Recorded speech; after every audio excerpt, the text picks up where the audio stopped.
O ano de 2016 será marcado pelas eleições que vão eleger prefeitos e vereadores em todos os municípios brasileiros.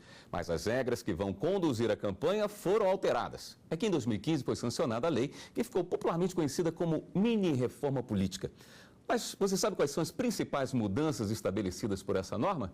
Para nos ajudar a entender como vão ser essas regras, eu recebo no estúdio da TV Justiça o advogado especialista em direito eleitoral, Jackson Domênico, e o cientista político, Valdir Pucci. Obrigado pela presença dos senhores aqui. Eu gostaria de saber se eu cometi algum equívoco em chamar essa norma de mini-reforma política. É significativa? Teremos mudanças profundas a partir das novas regras ou realmente foi uma regra um pouco discreta frente à expectativa da população e à necessidade de reformas nessa área? Me parece que, se falando de reforma política, todos nós esperávamos uma reforma mais expressiva. De toda forma, a meu modo de ver, essa já é o começo, principalmente no que se refere à doação para os candidatos, que agora a pessoa física passa a ter essa doação, esse compromisso. E anteriormente a empresa poderia fazer a doação. E hoje, com a doação da pessoa física para as campanhas, me parece que é uma luz no fundo do túnel para mostrar algo de novo no resultado das eleições. O financiamento de campanha foi um dos pontos mais polêmicos, né? E mais discutidos, mais debatidos. O senhor acredita, doutor Valdir, que seja o ponto fundamental dessa reforma? Eu acho que ele foi o grande mote para a discussão, para se falar em reforma política no país. Na verdade, desde 2013, quando a gente tem os movimentos sociais indo às ruas em julho, a gente começa a ter uma discussão muito grande sobre reforma e sempre ela passa pelo financiamento de campanha. E aí, na sua pergunta inicial, houve algum equívoco? Na verdade, haveria equívoco se a gente chamasse essa reforma de reforma. Ela foi mini, ela foi muito pequena e ela, na verdade, apesar da proibição da doação de pessoas jurídicas para as campanhas eleitorais, ela não tocou no cerne realmente da questão, que é discutir a forma de financiamento de campanhas no Brasil, valor e como esse dinheiro tem que ser conquistado e, principalmente, como fiscalizar as doações no país. Quais as mudanças que os senhores acreditam que ela irá produzir de imediato? Bom, eu acho que, e de imediato, a grande mudança que ela vai ter, eu acho que é o que o doutor Jackson falou. Primeiro, essa proibição do fim das doações das pessoas jurídicas para as campanhas eleitorais. Isso vai trazer uma nova campanha para o país, isso sem sombra de dúvidas. Os partidos e os candidatos vão ter que descobrir uma nova forma de fazer arrecadação, de conseguir recursos, mas também eu quero apontar outro ponto, que é a questão do tempo. Eu acho que uma outra mudança muito grande é a redução do tempo de campanha, o que vai naturalmente também diminuir o tempo de debate durante a campanha eleitoral no país. Por que essa preocupação tão grande de diminuir valores?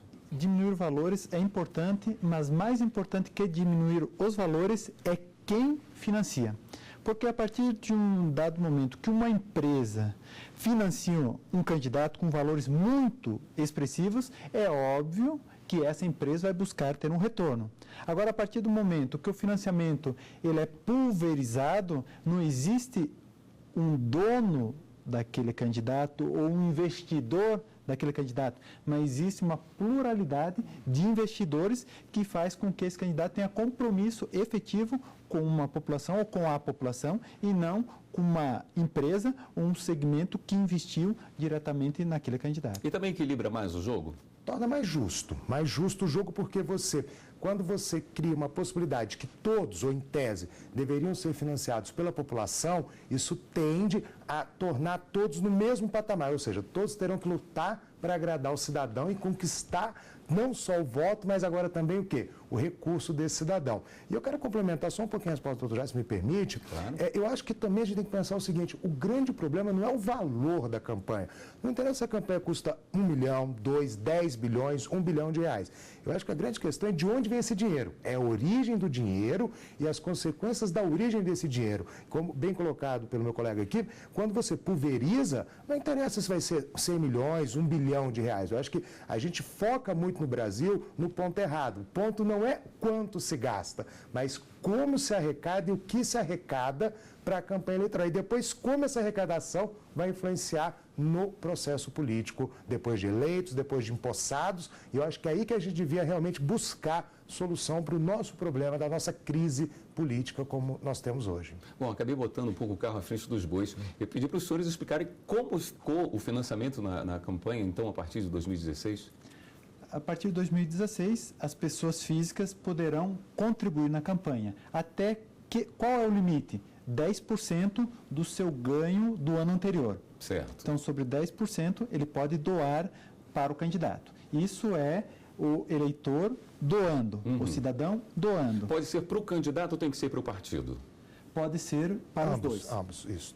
Tanto para o candidato quanto para o partido. Fica a esse critério do eleitor para quem ele vai doar, e também se ele quer doar para mais de um candidato, ele pode continuar fazendo como nós tínhamos já antes. E outra forma de financiar, é por isso que a gente continua com um modelo misto, porque os partidos vão poder utilizar os recursos do fundo partidário também para financiar a campanha eleitoral. O fundo partidário é dinheiro do Tesouro, dinheiro do erário, que é dado aos partidos para que eles se financiem no seu dia a dia, que possam utilizar parte desses recursos também em campanha eleitoral. Então, nós vamos continuar com a pessoa física, com o fundo partidário, mas a única coisa que foi excluída foi justamente a pessoa jurídica, que não mais pode doar para a campanha.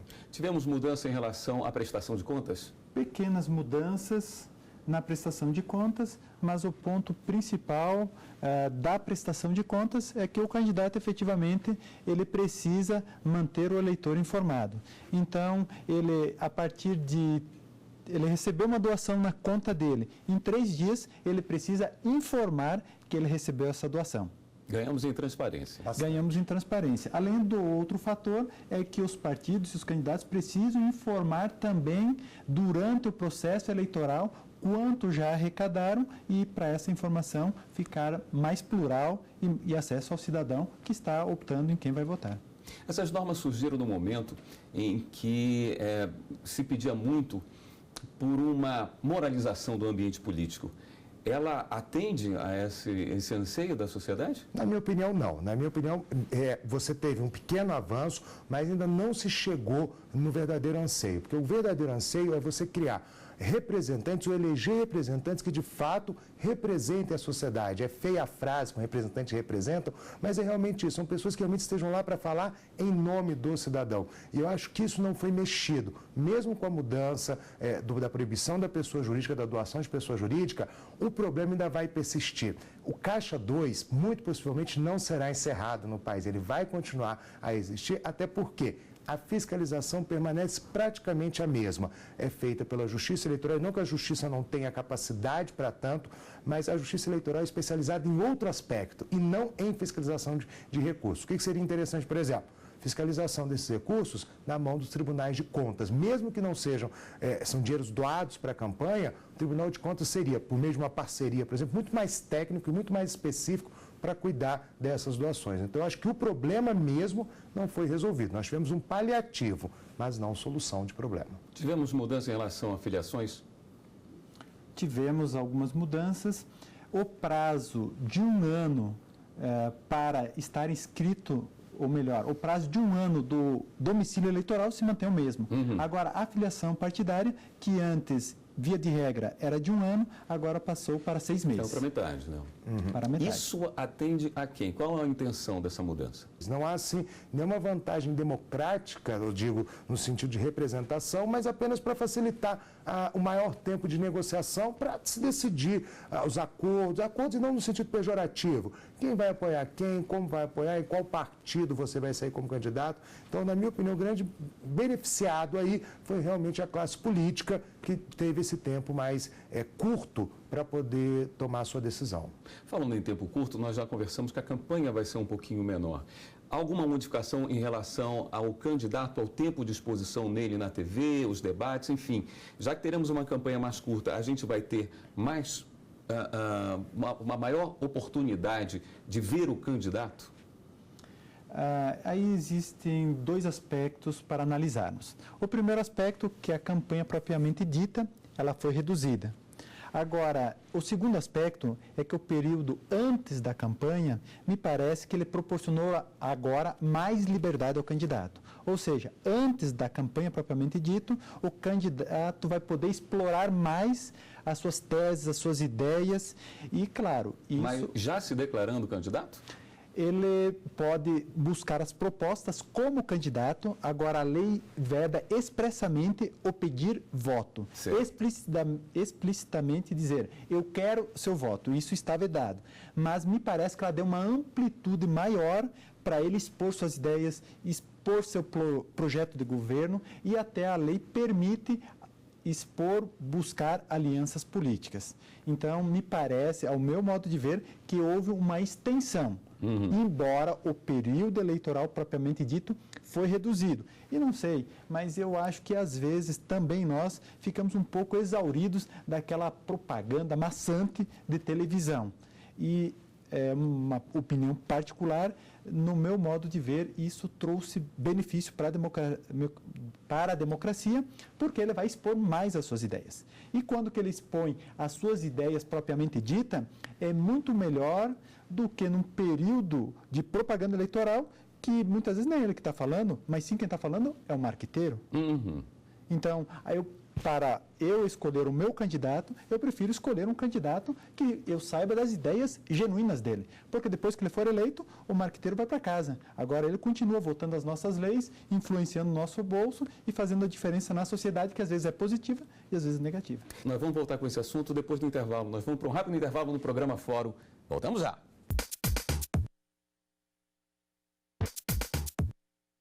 Estamos de volta com o Fórum. No programa de hoje estamos falando sobre mini-reforma política.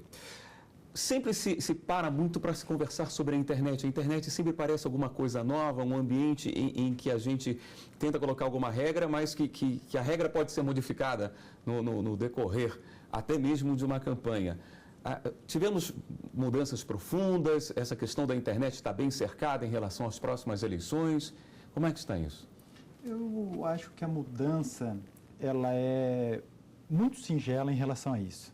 E a internet, justamente por ela ser nova, ela não comporta as restrições que nos veículos tradicionais a gente consegue limitar, como o carro de som, essas outras formas que são mais expressivas, inclusive, da campanha. Agora, ao meu modo de ver, também a campanha via internet, ela ganhou expressão na última eleição. Sim. E acredito que na próxima eleição continuará sendo muito expressivas, porque hoje as pessoas efetivamente estão na internet e as pesquisas que identificam, que quantificam, até as pessoas assistem hoje muito mais, ou melhor, acompanham muito mais as redes sociais do que a própria televisão. E ainda quando estão na televisão, estão acompanhando sua rede social. Então me parece que esse é um mecanismo muito poderoso de influenciar o eleitor e ele precisa buscar e ter regras mais precisas também em relação à internet. Com certeza, os olhos estarão voltados para a internet nas próximas campanhas. Até quem diga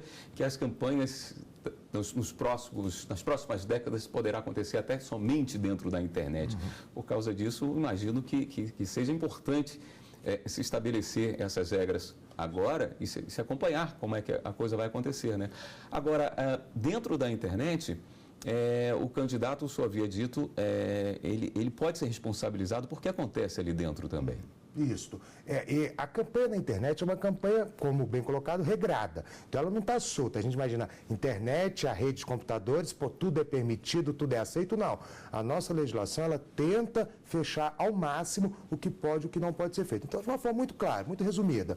Para fazer uma campanha na internet, o que eu preciso como candidato? Abrir um site em domínio brasileiro, ou seja, .br, e a minha campanha eu posso fazer ali dentro deste site. Eu tenho que levar o eleitor a ir ao meu site e buscar isso. Isso é a campanha oficial. O problema é que a internet, o que você não consegue controlar é o filme apócrifo que vai nas redes sociais, é o WhatsApp que você tem hoje, essas redes sociais nos celulares. Então, isso aí na nossa legislação não conseguiu regular para a próxima eleição e eu acho muito difícil ela conseguir acompanhar. É claro que ela tenta fechar essa questão, mas é muito difícil diante do próprio velocidade das mudanças que a rede traz para o nosso dia a dia. Embora cada vez mais em desuso, ainda existem regras para placas na rua, adesivos, santinhos, carro de som? Eu acho que, William, aí você pegou no ponto crucial que mostra justamente a expressão que toma cada vez mais a propaganda na internet. Porque veja o seguinte, antes poderíamos colocar uma propaganda na frente de uma casa, numa área particular, de 4 metros quadrados. Hoje isso foi reduzido para meio metro quadrado. Então, de 4 para meio metro quadrado, já mostra que esse tipo de campanha está caminhando para seus passos finais. Então, o que invoca, mais uma vez, a importância da internet, da regulamentação do uso da internet para, penso, manter sempre o processo isonômico, ou seja, para que todos os candidatos possam ter as mesmas condições na disputa eleitoral. Panfletos e cartazes deixam a cidade suja, às vezes é um tiro no pé, né?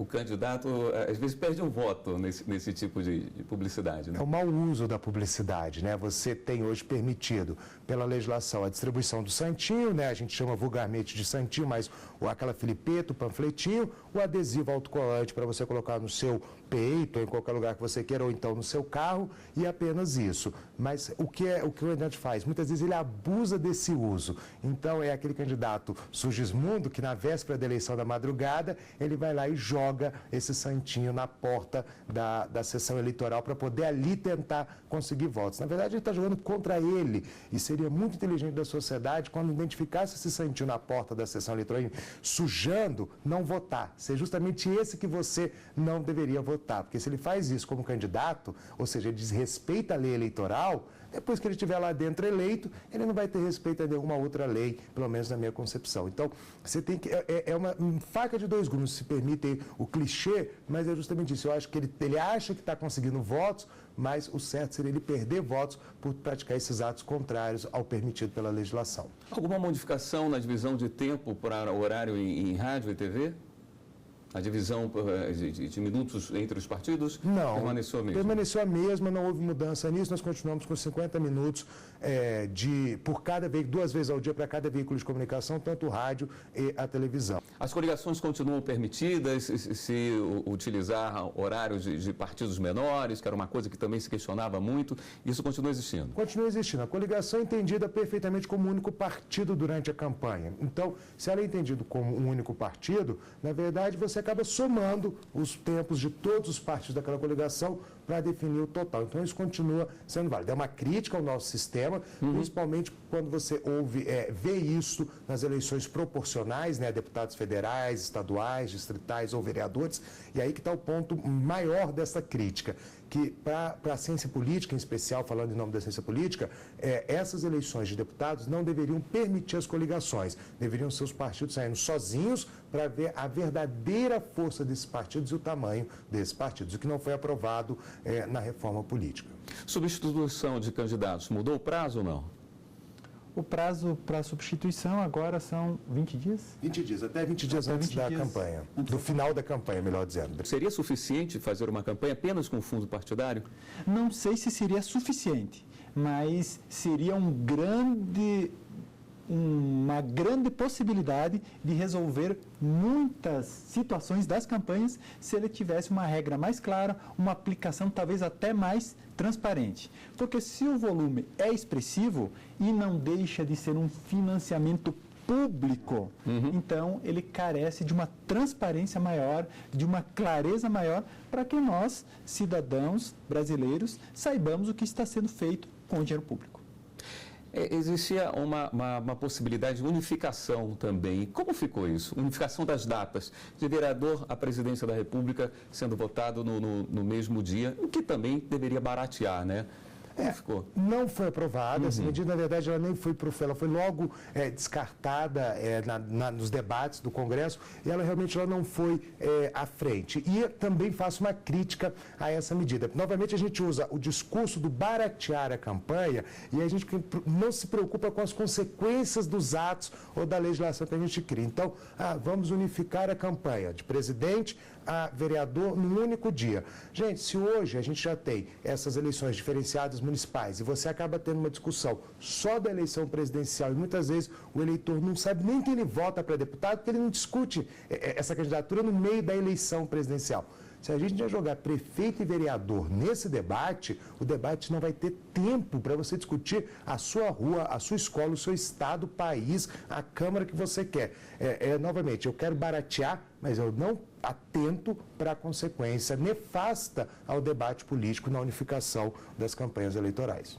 Essas campanhas mais curtas podem trazer esse tipo de prejuízo? Menos tempo para o eleitor que não tem o hábito de acompanhar seu candidato nos 4 anos antes e depois da eleição, dele perder essa oportunidade de ter um contato maior com os candidatos, com os deputados, com os vereadores, enfim. Teoricamente, os políticos? Teoricamente, eu penso que sim. Mas, na prática, esse programa muito engessado, ele cansa um pouco.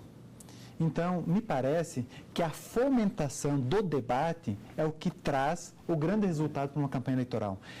O marketing, aquela propaganda elaborada, ela é um pouco cansativa e muitas vezes se distancia muito da realidade, muito da verdade. Então, o que nós temos que criar são plataformas, formas de acontecer mais o debate e que nós possamos explorar mais, saber quem é aquela pessoa de uma forma genuína e não dessa forma que é maquiada, que muitas vezes a gente vê algo pintado, desenhado, mas que não corresponde à pessoa, que não corresponde ao candidato. Então, nós temos que criar mecanismos, até a própria sociedade civil, de encontrar esses meios de promover uma amplitude do debate. E conforme nós vimos na última eleição da OAB, especificamente do Distrito Federal, a amplitude do debate, ela foi muito importante. Então, houveram vários debates, várias discussões, e ao levar essas ideias, ou discutir essas ideias, você conhece genuinamente quem é o candidato. O voto obrigatório ficou uma conversa para uma próxima reforma, né? Uma próxima reforma, porque você tem uma parcela da sociedade que coloca que o fim do voto obrigatório seria muito importante para o país, na medida que você teria um voto mais consciente, que seria um voto melhor, mas você não tem pesquisa nenhuma no mundo que demonstre que isso é verdade. Isso é mais um desejo nosso como brasileiro do que, de fato, algo que venha a acontecer. Eu sempre brinco com meus alunos, eu sempre falo assim, gente, fim do voto obrigatório, fila de 2 horas para votar e churrasquinho com os colegas num domingo à tarde. O que você vai preferir fazer? E você é um cara que lê o jornal todo dia, mas não é que ele é ficcionado em política. A política para você não é o seu mote, mas já que você tem que votar, você vai ter um voto consciente. Aí você vai pensar, churrasco, 2 horas na fila. Churrasco, 2 horas na fila, você vai para o churrasco. Você não vai votar. A gente corre o risco de perder um eleitor também consciente se o fim do voto obrigatório. Você tem vantagens e desvantagens. E a vantagem do fim dele é a liberdade democrática de eu decidir se eu quero ou não participar do processo político. O financiamento de pessoa física, ele vem trazer uma mudança cultural no eleitor brasileiro? Eu acho que se eu passo a contribuir financeiramente com uma campanha, eu me torno mais responsável por essa campanha e pela fiscalização dos atos daquela pessoa. O salário, vamos pensar se eu tirar 10% do valor que eu arrecado, que eu ganho no meu salário, em um ano inteiro e doe para um candidato. É um valor para qualquer pessoa expressivo, independente de quanto ela tenha de renda. E ao fazer isso, eu vou querer saber aonde o meu dinheiro, que é o meu dinheiro, está sendo utilizado. E aí, nesse caso, eu vou justamente buscar mais fiscalização para esse candidato. Gostaria de agradecer imensamente a presença dos senhores aqui, os esclarecimentos que trouxeram a respeito das próximas eleições para 2016. Espero que ela aconteça da melhor forma possível e os senhores já contribuíram com isso. Muito obrigado pela presença aqui no Fórum. Obrigado. Estamos chegando ao fim do programa de hoje. Eu conversei com o advogado especialista em direito eleitoral, Jackson Domênico, e com o cientista político, Valdir Pucci. Se você quiser rever esse programa, você pode acessar o site da TV Justiça, www.tvjustiça.jus.br. E você também pode ajudar a nossa equipe a fazer o Fórum. É só mandar um e-mail para fórum@stf.jus.br. A gente se vê na próxima semana. Até lá.